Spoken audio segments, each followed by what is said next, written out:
Hi friends, welcome back to our channel. నేను మీ శ్యామల. ఈరోజు మన యుక్తి కిచెన్లో ఇవాల్టి రెసిపీ వచ్చేసి బ్రేక్ఫాస్ట్ రెసిపీ అండి. ఇన్స్టెంట్గా ప్రిపేర్ చేసుకునే దోశ చాలా టేస్టీగా ఉంటుంది. హెల్తీ కూడా చాలా మంచిదండి. రెగ్యులర్గా చేసే మనం టిఫిన్స్ ఇడ్లీ, దోశ, వడలు బోర్ కొట్టేస్తూ ఉంటాయి కదండి. ఈ విధంగా నేను చెప్పిన విధంగా ఇన్స్టెంట్గా అప్పటికప్పుడు ప్రిపేర్ చేసుకోండి. దోశని చాలా టేస్టీగా ఉంటుంది. టేస్టీ దోశ తయారీ విధానం కోసం కావలసిన పదార్థాలు: 1 కప్పు ఎర్ర కందిపప్పు తీసుకున్నానండి. 1/2 కప్పు ఉప్మా రవ్వ, ఒక 2 టేబుల్ స్పూన్ల వరకు అటుకులని నానబెట్టుకోండి. అటుకులు ఆప్షనల్ అండి. అలాగే 2 మీడియం సైజు ఉన్న టమాటోలని తీసుకొని కట్ చేసుకొని తీసుకోండి.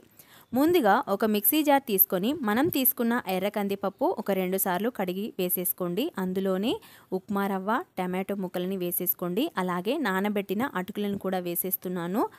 రుచికి సరిపడా సాల్ట్ని వేసేసుకోండి. ఇందులోనే 1 స్పూను వరకు మీ స్పైసీనెస్కి తగ్గట్టుగా రెడ్ చిల్లీ పౌడరు, అలాగే 1 కప్పు వరకు వాటర్ని వేసుకోండి. చూసుకొని వాటర్ని వేసుకోవాలి. మూత పెట్టి ఒకసారి మిక్సీ పట్టుకోండి. మనం మామూలుగా దోశ పిండిని ఏ విధంగా అయితే పడతామో ఆ విధంగా మిక్సీ పట్టుకోవాలి. ఈ విధంగా మిక్సీ పట్టిన పిండిని ఒక మిక్సింగ్ బౌల్లోకి యాడ్ చేసేస్తున్నాను. ఈ విధంగా మనం ప్రిపేర్ చేసుకున్న దోశ బ్యాటర్ని ఇందులోకి వేసేసుకోండి. రెగ్యులర్గా మనం దోశ పిండిని ఏ విధంగా అయితే కలుపుకుంటామో అదే విధంగా ఈ విధంగా కలిపేసుకోండి. చూస్తున్నారు కదా, ఈ విధంగా కలిపేసుకొని దీన్ని ఒక 15 మినిట్స్ పాటు మూత పెట్టి వదిలేసేయండి.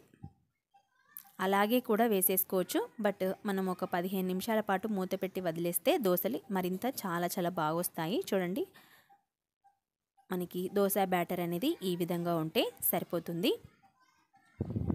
మరొకసారి చూపిస్తున్నాను చూడండి, ఈ విధంగా ఉండాలి మనం దోశలు వేసుకోవడానికి. ఇప్పుడు మనం దోశ ప్రిపేర్ చేసేసుకోవడానికి స్టవ్ ఆన్ చేసుకొని స్టవ్ మీద దోశ పెనాన్ని పెట్టేసుకొని దోశ పెనం హీట్ అయిన తర్వాత ఈ విధంగా గరిటెతో పిండిని తీసుకొని దోశలాగా వేసేసుకోండి. నేను కొద్దిగా ఉల్లిపాయ ముక్కల్ని వేసేస్తున్నానండి. మీరు కావాలనుకుంటే ఎగ్ కూడా వేసేసుకోవచ్చు, లేదంటే దోశ కారం ఉంటుంది కదండి, అది కూడా వేసేసుకోవచ్చు. ఈ విధంగా ఉల్లిపాయ ముక్కల్ని వేసేసిన తర్వాత కొద్దిగా ఆయిల్ని వేసేసుకోండి. మీడియం ఫ్లేమ్లోనే కాల్చుకోవాలి. హై ఫ్లేమ్లో పెడితే పప్పు కదండి, త్వరగా మాడిపోతూ ఉంటుంది. సో చూసుకుంటూ కాల్చుకోవాలి దోశని. ఒక 1 మినిట్ 2 మినిట్స్ పాటు కాలిన తర్వాత మరొక వైపు కూడా ఈ విధంగా టర్న్ చేసేసుకొని ఇటు కూడా ఒక 1 మినిట్ టు 2 నిమిషాల పాటు కాల్చుకొని తీసేసేయండి. కలర్ కూడా చాలా బాగా వస్తుంది. లైట్ ఆరెంజ్ కలర్లో వస్తుందండి. చూస్తున్నారు కదా, ఇలా కాలిన దోశని ప్లేట్లోకి వేసేసుకోండి.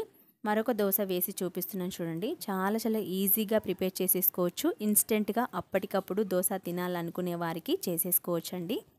ఇలా ఉల్లిపాయ ముక్కల్ని వేసేసిన తర్వాత కొద్దిగా ఒక 1 టేబుల్ స్పూన్ వరకు ఆయిల్ వేసేసుకొని ఒక 2 నిమిషాల పాటు కాల్చుకోండి. ఈ విధంగా మీరు కావాలనుకుంటే మూత పెట్టి కూడా కాల్చుకోవచ్చు అని చూపిస్తున్నాను. ఇలా ఒకవైపు కాల్చుకున్న తర్వాత మరొక వైపు కూడా టర్న్ చేసేసుకొని ఇటు కూడా కాల్చుకోండి. టేస్ట్ అయితే చాలా బాగుందండి. చూస్తున్నారు కదా, ఇలా రెండొక వైపు కూడా టర్న్ చేసేసుకొని ఒక 1 మినిట్ పాటు కాల్చుకున్న తర్వాత ప్లేట్లోకి తీసేసుకోండి. కలర్ అయితే చాలా బాగా వస్తుందండి. పిల్లలైతే చాలా ఎంజాయ్ చేస్తూ తినేస్తారు. చూశారు కదండి, ఇవాల్టి రెసిపీ ఇన్స్టెంట్ దోశ తయారైపోయింది. చాలా టేస్టీగా ఉంటుంది. ఇంకెందుకు ఆలస్యం, మీ బ్రేక్ఫాస్ట్లోకి మీరు ఒకసారి ట్రై చేసి మీకు ఎలా కుదిరిందో కామెంట్ సెక్షన్లో కామెంట్ చేసేయండి. అలాగే ఈ దోశకి పల్లీ చట్నీ కానీ టమాటో చట్నీ కానీ అదర్స్ అండి, చాలా టేస్టీగా ఉంటుంది. అలాగే హెల్తీ కూడా చాలా మంచిది కదండి. చూశారు కదండి ఇవాల్టి రెసిపీ. రెగ్యులర్గా దోశలు కాకుండా ఈ విధంగా చేసి పెట్టండి. పిల్లలైతే ఎంజాయ్ చేస్తూ తినేస్తారు. మరిన్ని వీడియోల కోసం మన ఛానల్ని సబ్స్క్రైబ్ చేసేసుకోండి. Thank you for watching.